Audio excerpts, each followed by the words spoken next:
On the road, a female leader was sitting in a very luxurious car. Suddenly, some shots were fired at the car, causing the bulletproof glass to break. The bodyguard Max immediately motioned the female leader in the rear seat to bend down, and told the driver to move swiftly. Suddenly, the driver was shot in the head. The bodyguard Max took the wheel right away. Unexpectedly, the car collided with another car parked on the side of the road. Max observed through the car window, and realized that the sniper's skill level was not ordinary. The sniper fired through the bulletproof glass. Max told the female leader absolutely not to get up.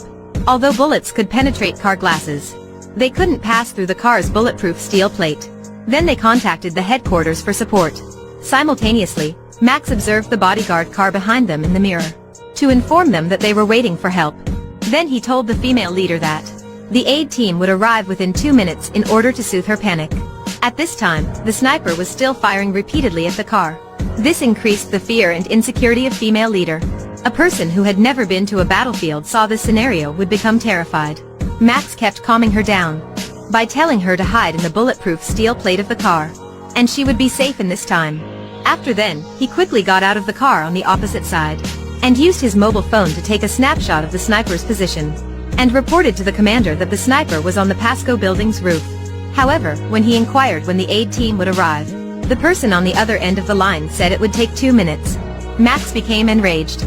He had to discreetly take the driver out, and then control the car to move. While backing the car up, he asked the female leader not to get up. A bulletproof could prevent the bullet. The sniper still fired, but he could only strike the front window glass. Then the car turned 360 degrees, and dashed to the Pasco building's blind spot. He brought a gun and stormed into the building after ensuring that it was safe. Max pretended to be a police officer in order to evacuate the crowd. The bald security quickly swiped his card to open the door, and led Max to the terrace. Max looked around carefully. Suddenly, he saw a cleaner carrying along something. When he got closer, he realized that this was an old comrade of him. This man only told that someone had to stop her. After saying that, he committed suicide. Max could only roar because there was no time for him to stop that man. It appeared that his heart was in pain. After that, the bulletproof police cars arrived just in time, and escorted the female leader to a safe place. This assassination attempt failed.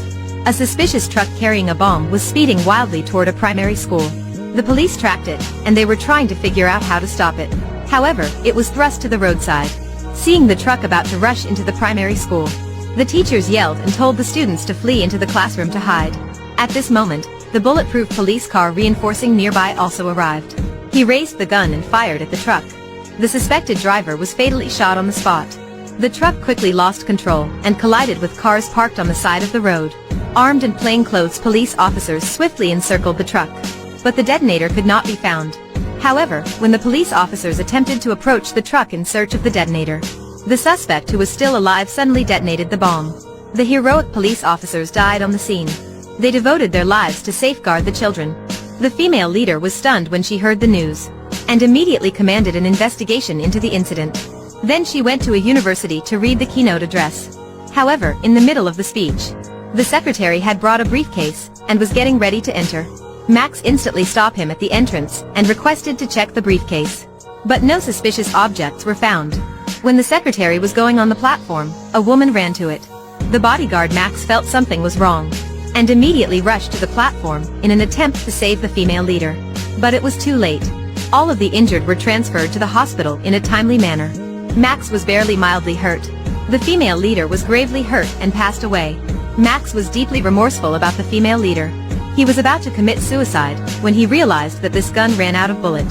His ex-wife had a feeling something bad was about to happen to him. Therefore, she quickly found Max and consoled him. And thanks to the hugs and warmth of his children, he finally was free of self-blame and grief. He decided to restore his sanity and find out who murdered the female leader. After investigating, the police discovered that the briefcase was not the source of the explosion. It was due to the secretary stepping up to the platform. The weight of both of them exploded the bomb under the platform. Max attracted suspect Luke by selling sniper guns. But unexpectedly, he was struck down by the other.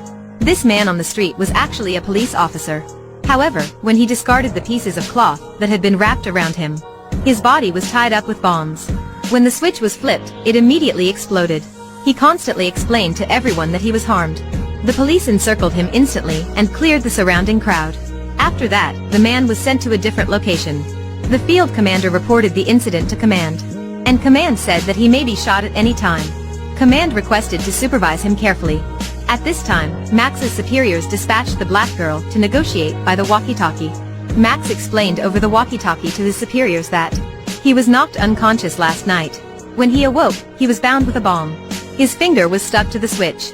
However, his superiors not only doubted him, but also purposefully accused him of the death of the female leader. And then they walked away. Max pleaded with the black girl to find bomb disposal experts to help him defuse the bomb first. However, Command allowed shooting Max.